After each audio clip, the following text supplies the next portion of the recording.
So what you can see here is a well-circumscribed mass of smooth muscle. Okay? And a well-circumscribed, this is well demarcated.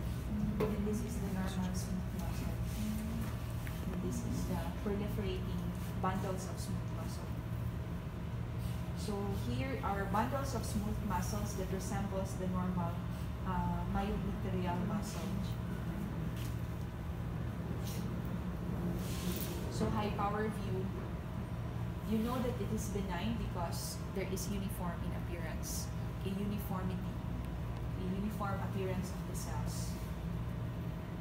The nuclei are oval to elongated and have long cytoplasmic processes. Mitotic figure are scarce. Okay, mitotic figure are scarce.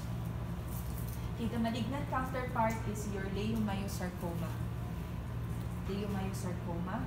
So to distinguish leiomyoma from leiomyosarcoma, we have the following criteria.